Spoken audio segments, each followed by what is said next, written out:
obrigatoriedade para a cobrança desse tributo. Agora que já falamos um pouco do conceito de tributo, é importante trazer também os 5 aspectos da norma de incidência tributária. Então, a norma, que é instituída por lei, que vai cobrar o tributo, nós chamamos em direito tributário de norma de incidência tributária. A norma de incidência tributária, ela tem 5 aspectos. Tá? Então, quais são os 5 aspectos da norma de incidência tributária? O aspecto material, aspecto temporal, aspecto espacial, aspecto pessoal e aspecto quantitativo. Vamos falar um pouquinho desses 5 aspectos. O que é o aspecto material? É a materialidade do tributo. O aspecto material, ele traz os fatos abstratamente previstos sobre os quais vão incidir aquele tributo. Então, o aspecto material ele é sempre formado por um verbo e um complemento, porque ele vai prever uma ação do contribuinte que será tributada. Então, toda ação, ela pressupõe um verbo. Vamos dar um exemplo de um aspecto material, auferir renda.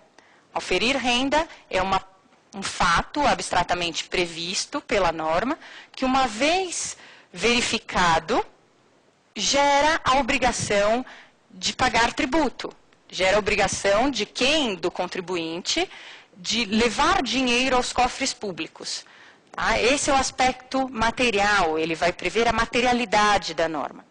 O aspecto temporal, ele nos delimita qual o momento do nascimento da obrigação tributária. Então, a partir de que momento nasceu a obrigação de levar dinheiro aos cofres públicos? O que é muito importante a gente diferenciar é aspecto temporal de momento do pagamento, de data do pagamento. Isso não são iguais. Né? Vamos dar um exemplo para ficar mais fácil.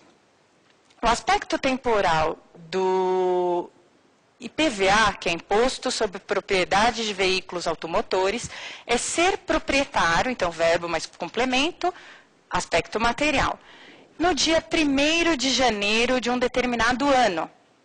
Então, ser proprietário em 1º de janeiro de um determinado ano, nasce a obrigação tributária de recolher IPVA. Agora, o IPVA não é pago em 1º de janeiro de um determinado ano. Eu não estou nas comemorações do Ano Novo e estou pagando IPVA.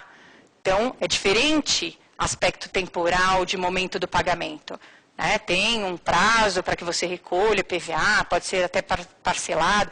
Então, o momento do pagamento difere de aspecto temporal. O aspecto temporal, então, é quando nasce a obrigação de pagar, né? A obrigação tributária. E tanto o aspecto material quanto o aspecto temporal estão previstos obrigatoriamente numa norma tributária, uma hipótese de incidência tributária. Vamos voltar no terceiro aspecto da hipótese de incidência. O terceiro aspecto da hipótese de incidência é o aspecto espacial.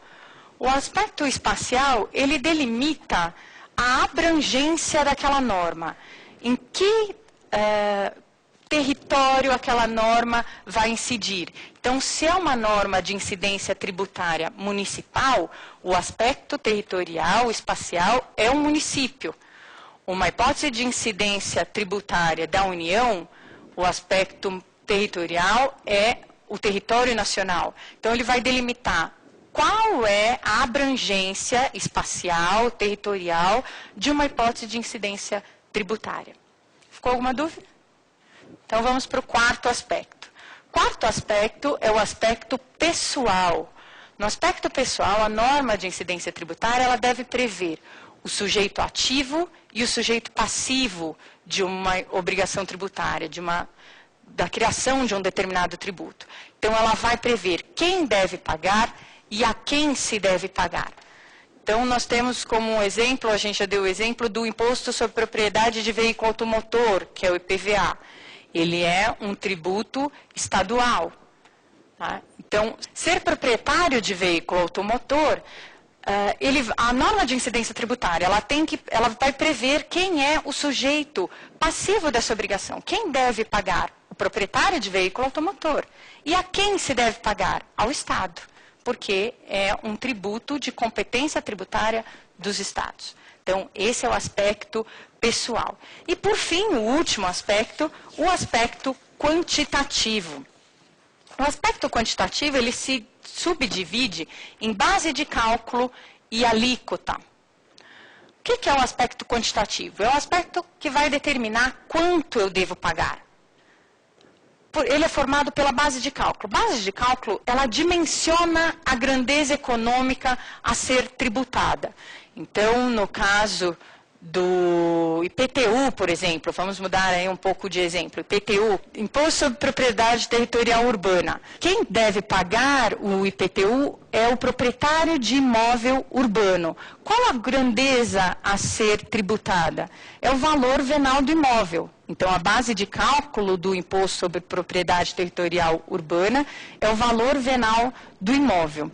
E por que a alíquota? Porque a alíquota ela vai determinar que cota dessa grandeza deve ser tributada. Então, ela tira parte dessa riqueza do contribuinte e determina que cota deve ser entregue aos cofres públicos. Essa é a conceituação de alíquota. Então, nós fechamos aí os 5 aspectos da norma de incidência tributária.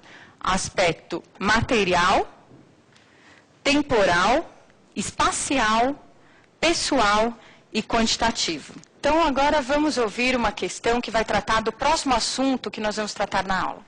Meu nome é Felipe e eu queria saber se o governo tem limites para cobrar tributos do povo. Muito bem, Felipe, a sua questão. Tem sim. A Constituição, ela prevê o poder de tributar, como a gente já tratou, e também ela prevê limites a esse poder de tributar. Os limites ao poder de tributar estão previstos, alguns desses limites, no artigo 150 da Constituição Federal, sob pena, se não houvesse essa previsão, de os entes políticos usarem de forma arbitrária o poder de tributar outorgado pela Constituição Federal. Esses limites, o núcleo desses limites, são as imunidades e os princípios. Vamos, então, começar tratando dos princípios constitucionais tributários. Vamos começar pelo princípio da igualdade ou isonomia, que está no artigo 150, inciso 2, da Constituição Federal. Ele fala o seguinte: instituir tratamento desigual entre contribuintes que se encontrem em situação equivalente, proibida qualquer distinção em razão de ocupação profissional ou função por eles exercida, independentemente de denominação jurídica dos rendimentos, títulos ou direitos. Então, a Constituição aqui, ela não permite o tratamento desigual a contribuintes que estejam na mesma situação. Então, se eu sou proprietária de um veículo automotor, que é idêntico a um veículo automotor, que tenha qual o seu nome?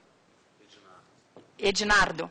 Que seja de propriedade sua, então nós temos o mesmo veículo, nós não poderemos ser tributados de forma diferente. Então, a tributação ela tem que ser igual quando os contribuintes estão na mesma situação. Isso é o que diz o princípio da isonomia e da igualdade. O princípio da anterioridade é um dos princípios mais importantes em direito tributário. O que diz o princípio da anterioridade? Ele não permite a cobrança de tributos no mesmo exercício financeiro em que haja sido publicada a lei que os instituiu ou aumentou. Então, se eu tenho uma lei que foi editada num determinado ano, o que diz o princípio da anterioridade? Eu não posso cobrar o tributo naquele mesmo exercício financeiro. E exercício financeiro, no sistema tributário nacional, coincide com o ano civil. Tá? Então, eu não posso cobrar nesse mesmo ano. E por quê? Qual a razão do princípio da anterioridade, dessa previsão constitucional? Para evitar a surpresa do contribuinte, para que o contribuinte ele possa se preparar para aquela cobrança. Né? Então, se é a cobrança de um novo tributo ou a majoração de um tributo já existente, ele tem que estar preparado para aquela cobrança e é por isso, é essa a razão do princípio da anterioridade. Mas a gente vai ver, quando a gente tratar especificamente dos tributos, dos impostos, das contribuições, nós vamos ver que tem alguns tributos que não são obrigados a respeitar o princípio da anterioridade. Mas a gente vai tratar em outras aulas. E o princípio também da irretroatividade, que estabelece a impossibilidade de cobrança de